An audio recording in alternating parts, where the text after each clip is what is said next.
তো ভোটের আগে ঘুষ দিচ্ছে, অন্য তো কিছু না। আর বেকার ভাতা যদি দিতেই হয়, যেন এটা সরকারিভাবে ঘোষণা করা হয়, বাজেটে তার জন্য টাকা কোত্থেকে বরাদ্দ হবে তার জন্য স্পষ্ট করে বলে দেওয়া হয়। বেকার ভাতা কর্ণাটকে দেওয়া হয় কংগ্রেসের সরকারের আমলে, সেখানটায় বাজেটে বলে দেওয়া হয় যে কত তার জন্য বরাদ্দ কোথা থেকে পাওয়া যাবে, কি করে কি হবে। এটা ভোটের আগে ঘুষ দেওয়া, অন্য কিছু না। যেমন লক্ষ্মীর ভান্ডার, আমরা অনেকদিন থেকে বলছি লক্ষ্মীর ভান্ডার টাকা ২৫০০ করা হোক, আশা কর্মীদের ১৫,০০০ টাকার দাবি মেনে নেওয়া। আমরা সিভিক পুলিশদের পার্মানেন্ট করার জন্য দাবি করেছি, কারণ পুলিশে লক্ষ লক্ষ পদ খালি পড়ে আছে, সেখানে স্থায়ী বন্দোবস্ত করা হোক। এই সরকার স্থায়ীতে বিশ্বাস করে না। ঠিক বেকারদেরকে আমরা দাবি করি চাকরি এবং কাজের ব্যবস্থা করা হোক, কমসে কম তাদেরকে ট্রেনিং দিয়ে স্কিল করা হোক। তাদেরকে যদি স্কিল্ড করা হয় ট্রেনিং দিয়ে, তাহলে কি তারা অনেক বেশি চাকরি পেতে পারে এবং নিজের পায়ে দাঁড়িয়ে তারা রোজগার করতে পারে। সেখানে কি হবে, ভোটের আগে তাদেরকে ভাতা দিয়ে খুশি করে দেওয়া হবে। এ ভাতা মানে ভোটের জন্য ব্যবহৃত হাতা, আর তো কিছু না। এই হাতা দিয়ে ভোটের ভাতা ভোটে ম্যানেজ করা হবে, ঘুষ দেওয়া ছাড়া অন্য কিছু না। তাই বলে আমি এটা বলছি না যে বেকারদের ভাতা কি গ্রহণ করা উচিত না, তারা বেকার, তাদের যেটা ভাবে সেটাই নেবে। কিন্তু বিষয়টা হচ্ছে এটা কিন্তু স্থায়ী সমাধান তো কখনোই নয়। এবং লক্ষ্য করে দেখবেন ভোটের আগে কিন্তু যেন মনে হচ্ছে না ঘুষ দিচ্ছে। অর্থাৎ এই সরকার দরিদ্র মানুষের দারিদ্রতাকে সুযোগ নিচ্ছে, বেকারদের বেকারত্বকে পুঁজি করছে, অভাবী মানুষদের অভাবকে পুঁজি করছে। অর্থাৎ দারিদ্রতাকে পশ্চিমবঙ্গের তৃণমূল নির্বাচনের পুঁজি হিসাবে ব্যবহার করছে। দারিদ্রতা থাকলে মানুষের অভাব থাকবে, অভাব থাকলে কিছু পেতে চাইবে, আর কিছু পেতে যখন চাইবে তখন আমি দান করছি এই ভাবমূর্তি নিয়ে তিনি দাতা সেজে তাদেরকে বরাদ্দ করবেন।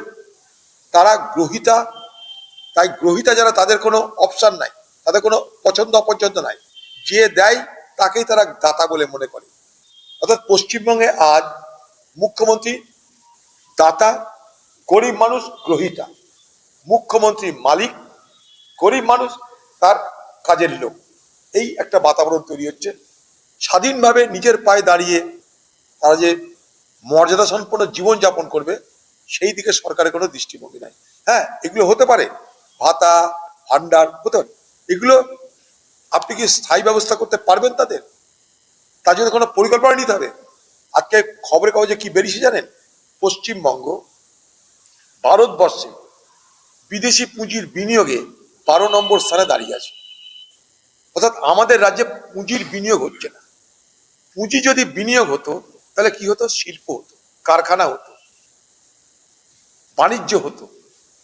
সেখানটাই আমাদের এই রাজ্যের ছেলেরা, তাদের যদি ট্রেনিং দেওয়ার ব্যবস্থা করি আমরা, স্কিল এডুকেশন যাই হোক, তাহলে তারা সেখানটায় কাজ করতো। আজকে আমাদের জেলার লোকদেরকে বাদ দিয়ে ভারতবর্ষে কোথাও, পশ্চিমবঙ্গের লেবারদের বাদ দিয়ে ভারতবর্ষের কোথাও কোনো বড় বড় পরিকল্পনা কিন্তু হচ্ছে না, কোনো প্রজেক্ট হচ্ছে না। ভারতবর্ষের যে কোনো রাজ্যের যে কোনো শহরে, মানে শহরে বলতে রাজধানীতে যত মাল্টি স্টোরেড বিল্ডিং হয়, বহুতল বাড়ি নির্মিত হয়, সব আমাদের এই রাজ্যের এই জেলার তারা মিস্ত্রি। অর্থাৎ তাদের নৈপুণ্যতা আছে, তাদের পুঁজি নাই, তাদের অভাব। সেই জায়গাটা আমি রেখে দিই সেখানটাই। বাংলায় সেটা আমি পূরণ করব না। আমার এখন ভোটের দরকার। মমতা ব্যানার্জি বিশ্বাস করে পশ্চিমবঙ্গে ভোট করতে গেলে ঘুষ দিতে হয়, ঘুষ না দিয়ে ভোট হয় না। দিদি এটা বাংলায় চালু করে দিলেন এই সংস্কৃতিটা, বিনা ঘুষে ভোট হবে না, নো ব্রাইব নো ভোট। এই ঘুষটা কোথেকে দেওয়া হবে? সরকারি টাকা থেকে। সরকারি টাকা মানে কার টাকা? মানুষের টাকা। মানুষ মানে কারা? যাদেরকে টাকা দিয়েছে তাদেরই টাকা। কিভাবে টাকা আদায় করা হয়? ট্যাক্সের নামে, বিদ্যুতের বিলের নামে। সেখানে কিন্তু কমছে না কিছু। বিদ্যুতের বিল কমছে না, বাজারে জিনিসপত্রের দাম কমছে না, সারের দাম কমছে না, বীজের দাম কমছে না। গাড়ি ভাড়ার দাম কমছে না, পেট্রোলের দাম কমছে না, ডিজেলের দাম কমছে না, জমি কেনা বেচার দাম কমছে না। সেই টাকা নিয়ে, অর্থাৎ মানুষের টাকা নিয়ে আমি ভোটারদেরকে দান করে তাদেরকে আমি বাধ্য করব, মানে প্রলোভিত করব, এবং বলে দেওয়া হবে দিদি থাকলে ভাতা চলবে, দিদি না থাকলে হাতা নিয়ে ঘুরতে হবে। কিন্তু ভারতবর্ষের সব রাজ্যে নানা রকমের মানুষকে জনকল্যাণমূলক প্রকল্পে অন্তর্ভুক্ত করা হয়। সবাইকে তো চাকরি দেওয়া যায় না, কিন্তু তার মধ্যে দিয়ে এই ভাতা দেওয়ার নামে এ বাংলায় যেটা হচ্ছে, মানুষের স্থায়ী রোজগারের প্রচেষ্টা না করে শুধুমাত্র ভোটের সময় ঘুষ দিয়ে ভোট আদায় করে নাও, এই খেলা চলছে। দিদি পশ্চিমবঙ্গে কত মন্দির করেছেন, সেই মন্দিরের হিসাব দিলেন, ভালো লাগলো। খুশি হতাম যদি আপনার আমলে বাংলায় কতগুলো শিল্প স্থাপন হয়েছে তার হিসাবটা দিতেন, বাংলার বেকার যুবকরা আরো খুশি হতো। বাংলার মানুষ আপনার সরকারের যোগ্যতা মাপ করতে পারত যদি আপনি পশ্চিমবঙ্গে আপনার আমলে কতগুলো শিল্প বন্ধ হয়ে গেছে, কতগুলো শিল্প বাংলা থেকে চলে গেছে তার যদি তথ্য দিতেন, বাংলার মানুষ কিন্তু আপনার কর্মের তৎপরতা সম্পর্কে ওয়াকিবহাল হতো। পশ্চিমবঙ্গের মানুষকে দিদি এখন অনেক কিছুই করবে।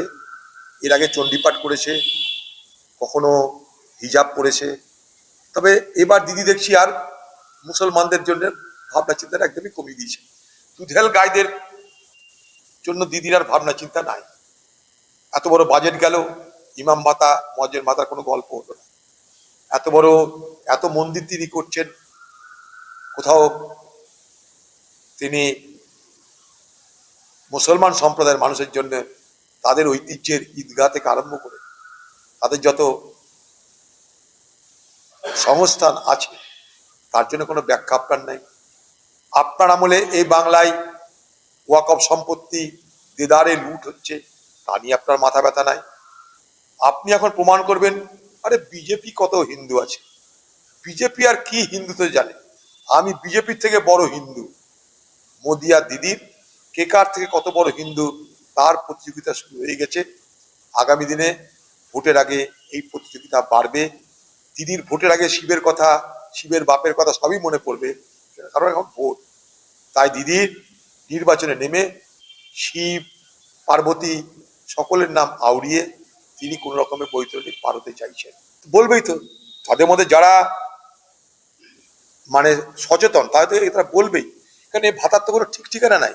কালকে বলবে ভাতা দিয়েছি এবার পার্টির মিছিলে চল, এটা করবে কাল থেকে। এই যে ধরুন আজকে মিছিল দেখছেন না, যুবসাথীর লাইনের মিছিল দেখছেন, এটাই আগামী দিনে তৃণমূল পার্টির মিছিলে জোর করে রূপান্তরিত করার চেষ্টা করা হবে। তৃণমূলের নেতারা বলবে তৃণমূলের মিছিলে যদি না যাস তোদের আগামী দিন থেকে বেকার ভাতা বন্ধ হয়ে যাবে। ঠিক যেটা করে মিউনিসিপালিটিতে, এই বহরমপুর মিউনিসিপালিটি একটা স্টাফের ক্ষমতা নেই কংগ্রেসের প্রোগ্রামে আসার, কারণ তারা জানে কংগ্রেসের সঙ্গে থাকা মানে তার মায়না বন্ধ হয়ে যাবে। ঠিক এই জিনিসই তৃণমূল সর্বত্র করবে। এই যে ভাতা দিচ্ছে আমি মিলিয়ে দেবেন, তৃণমূলের দলে আজকে আশা কর্মী ছাড়া আর সেলফ হেল্প গ্রুপের লোক ছাড়া কিন্তু মমতা ব্যানার্জি সভা দেওয়ার লোকজন হচ্ছে না। সেলফ হেল্প গ্রুপ কেন আসে? তাদের রুটি রুজির প্রশ্ন, যদি না আসে সব কেড়ে নেবে। ঠিক এই যে ভাতাটা দিচ্ছে, দিদি কিন্তু একবার এটা বলছে না যে ভাতা নেওয়ার সঙ্গে পার্টির কোনো সম্পর্ক নাই। আপনারা কংগ্রেসের, আপনারা তৃণমূল পার্টির মিছিলে আসুন বা না আসুন, তৃণমূল পার্টিকে ভোট দেন বা না দেন, ভাতা আমার চলবেই, এটা কিন্তু দিদি বলছে না। এই ভাতা দেওয়ার লাইনে যারা দাঁড়াচ্ছে তারা কিন্তু দিদির দল, অর্থাৎ তৃণমূল দলের ভোট ব্যাংক, ডাটা ব্যাংক তৈরি হয়েছে তাদের, কাদের কাদের আমরা ভাতা দিলাম। ভোটের আগে তাদের কাছে তৃণমূলের নেতারা যাবে, গিয়ে বলবে তোমাদের তো ভাতা চালু করেছে দিদি, দিদিকে ভোট দাও, নাহলে পরে ভাতা বন্ধ হয়ে যাবে। এটা কিন্তু করবে, এটা জেনে রাখবে, এটা কিন্তু করবে। বেকার যুবকরা যুব শ্রেণীর দিদির কাছ থেকে সরে যাচ্ছে এই টাকা দেওয়ার বিনিময়ে। একদিকে প্রলোভন, আরেকদিকে ভীতি প্রদর্শন চলবে। টাকা দিলাম, ভোট দাও, তৃণমূল কংগ্রেসের মিছিলে চলো, মিছিলে যদি না যাও ভোট কাটা যাবে, তোমার বেকার ভাতা কাটা যাবে। এটা কিন্তু আগামী দিনে হবে। তৃণমূলের মিছিলে দেখবেন লাইনটা বাড়বে। এবার ওরা এখনই বলছে তৃণমূল দলের বাইরে কোন লোককে ভাতা দেওয়া হবে না, এখনই বলছি।